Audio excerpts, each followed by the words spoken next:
নমস্কার দর্শক বন্ধু, আমি জ্যোতিষ সম্রাট শ্রী শক্তি। দীর্ঘ 28 বছর জ্যোতিষ, সংখ্যাতত্ত্ব, বাস্তু, হস্তরেখা বিষয় নিয়ে চর্চা করছি। আজকে আমি একটা বিষয় আপনাদেরকে বলবো। যদি আপনার এই চন্দ্রের স্থান, এটা হচ্ছে আপনার প্রত্যেকের হাতেই, দু হাতেই ফলো করবেন। এই হাতটা, এই জায়গাটা হচ্ছে চন্দ্রের স্থান।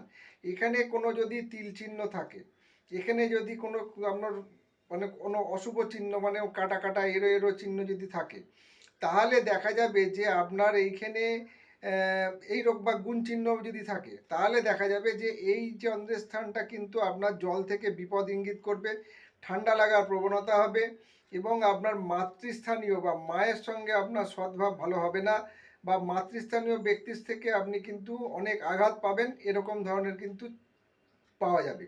এবং এই চন্দ্রের স্থানে যদি দেখা যায় যে আপনার এরকম অশুভ তিল চিহ্ন বা কাটা চিহ্ন বা এরো চিহ্ন এরকম থাকে, তাহলে কিন্তু আপনি কোনো সমুদ্রে বা কোনো নদীতে বা কোনো পুকুরে স্নান করতে গেলে খুব সাবধান থাকবেন। কারণ হচ্ছে অনেকেই দেখা যাচ্ছে যে জলে ডুবে মারা যাচ্ছে, যে এরকম অবস্থা দেখা যায়, এগুলো কিন্তু এই চন্দ্রের যদি অশুভ অবস্থান থাকে তাহলে হবে। আবার আপনার যদি জন্ম চার্টে দেখা যায় চন্দ্র নিচস্থ হয়ে বসে আছে বা কোনো অশুভ গ্রহ দ্বারা পীড়িত হয়ে আছে, তাহলে কিন্তু দেখা যাবে যে এই চন্দ্রের জন্য কিন্তু আপনার ওই জল থেকে বিপদ আসবে, এবং মাতৃস্থানীয় ব্যক্তির থেকে আপনার অসুবিধা হবে, এবং মাতৃস্থানীয় যারা আছে তাদের সঙ্গে আপনার মানে অ্যাডজাস্টমেন্টের প্রবলেম হবে, এগুলো কিন্তু হবে।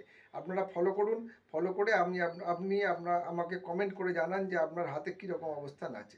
সবাই সুস্থ থাকবেন, ভালো থাকবেন।